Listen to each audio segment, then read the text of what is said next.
Listen, I appreciate you all giving me the opportunity to postscript the proceedings. It's been obviously a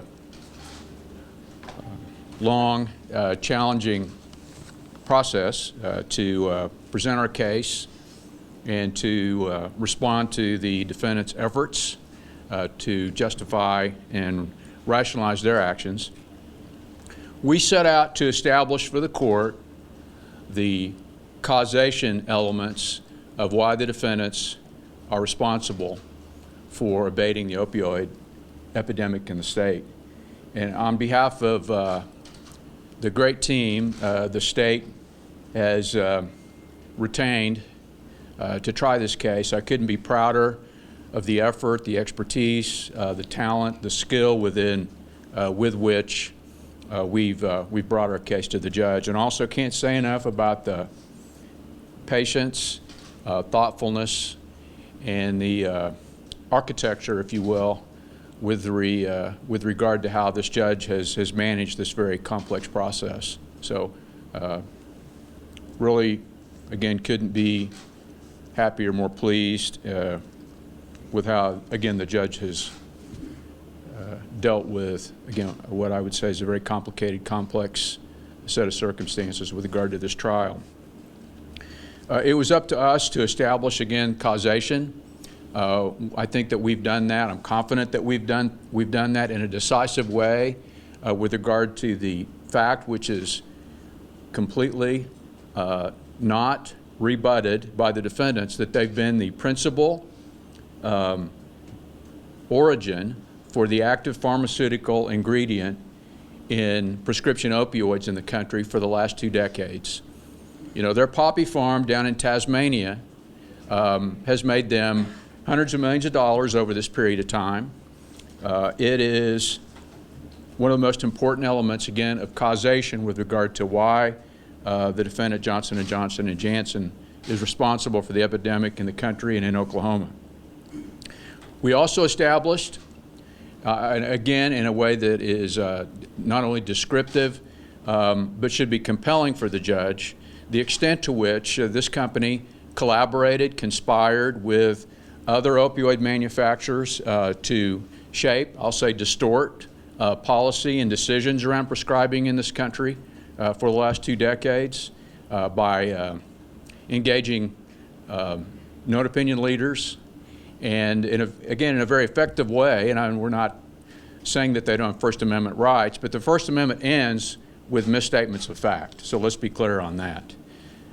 It's also was incumbent upon us to provide the judge evidence of the mismarketing, the misrepresenting of the addictive qualities of these drugs, not only with regard to their drugs, but with regard in a generic way to all opioids that were being prescribed in this country. And understand, they made money when their competitors' opioids were prescribed, because again, they were providing the active pharmaceutical ingredient, almost 60%, their own records indicate, to opioid manufacturers in this country. So we had a job to do. I'm confident on behalf of the state of Oklahoma that we did our job. We now have the responsibility of providing findings of fact and conclusions of law, which we will do in a couple of weeks. We're confident in our case, but it's going to be up to the judge, again, to look at the evidence, look at what we provided, review the witness testimony, and then make a decision. With that, I'll be happy to answer any questions.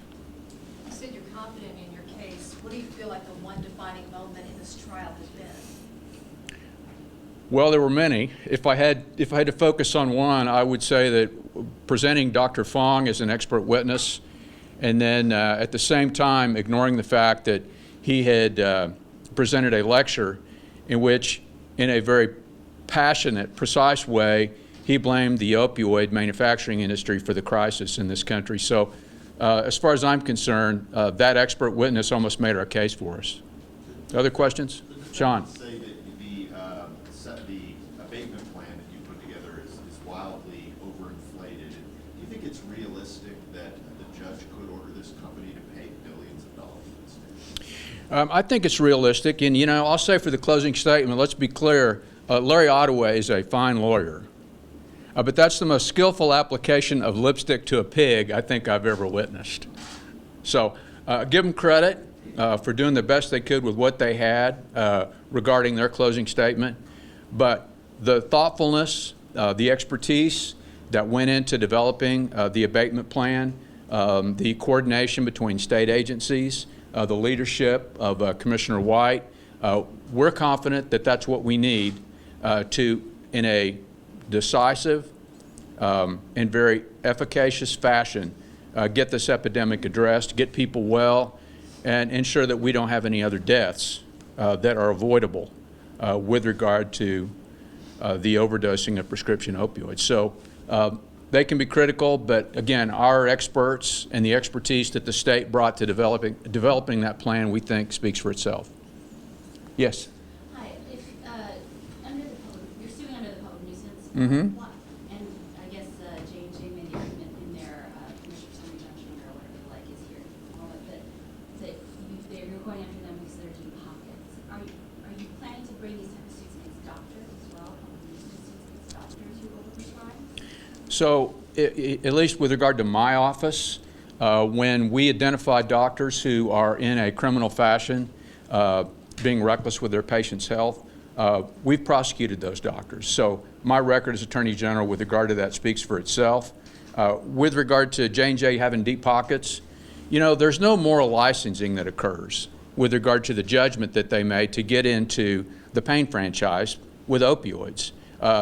Johnson & Johnson does very good things in their company, but the idea that you can do very good things and then have that justify you getting into the pain business and making billions of dollars on it by misrepresenting the addictive qualities of those drugs does not excuse them. So J&J's in this case because they're culpable, and they're not in the case just because they've got deep pockets. They happen to have deep pockets, which will assist them in taking responsibility for the mess that they've created.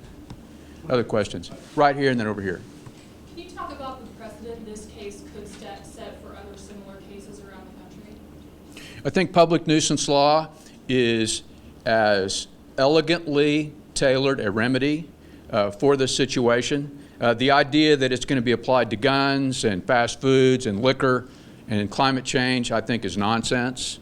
It is an important tool for attorneys general around the country, and if it is not applicable to this, I'm not sure that it still has any utility. So it needs to be, obviously, carefully tailored to deal with a situation like this in our state. And again, the scare factor that is attempted to be interposed in this case with regard to these other areas of the economy is nonsense. How do you see this case? Let's see, I said you and then over here. Go ahead. This case is precedent in specifically lawsuits over opioids and against drug makers that are pending across the country. All state laws with regard to public nuisance are not created equal.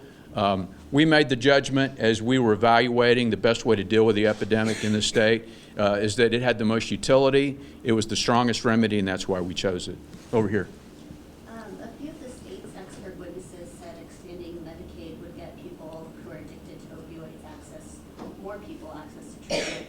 Do you support Medicaid expansion? So I try to stay out of policy if it's not law enforcement or if it's not public safety. That decision is with both, I guess, the voters and the legislature and the governor. It's certainly something that needs to be taken into account here, but let's not misunderstand. The idea that how we're dealing with this now through taxpayer money ought to be an excuse for them not to pay is nonsense, rubbish. Do you agree that it would get more access to treatment if we expanded Medicaid here? Again, the decision about how we deploy health care generally is something I want to leave to the legislature and the governor and perhaps the voters. And so that's my answer to your question. Thank you. Anybody else? One more. Hi, one more. If this case doesn't go your way, will you appeal? Yeah, we're in this to win it, and if it requires us to go to subsequent appellate courts, we'll go to those courts and we'll fight for the state until we win. So thank you for your question. Anybody else before we We're going to get him out of here. One more question. wrap up? I just wanted you to wrap up. What do you want Oklahomans to take away from all of this, from the trial? I want Oklahomans to understand that we took the course of action that we thought was responsible and frankly incumbent upon me as Chief Law Officer of the state to deal with an epidemic in our state that's cost thousands of lives and addicted hundreds of thousands of people. This was the only remedy that we thought was going to be sufficient to deal with the problem and to, on behalf of Oklahoma, get this behind us. So I'm confident that we did the best we could. I'm, again, proud of the team, the legal team, and the approach that we took, how effective we were. I think we made our case, but it's up to the judge. There's one more question over here. I was just about to ask, regarding the abatement plan, I know we've heard a lot of numbers in court about how much it costs, how many years it will take. Can you just give us a brief, what is the plan? What would that money be used towards?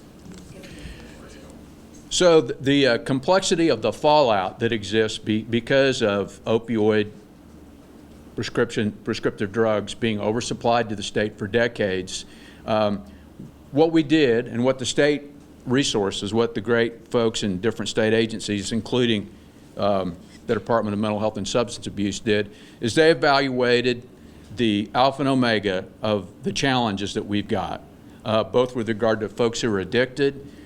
So we're dealing with that, we're dealing with prevention, we're dealing with education, and it is a comprehensive approach. You know, it's intended not to put a Band-Aid on it, but to fix it long term. So thank you all very much for your coverage of the trial, and if you have further questions, don't hesitate to contact my office. Take care.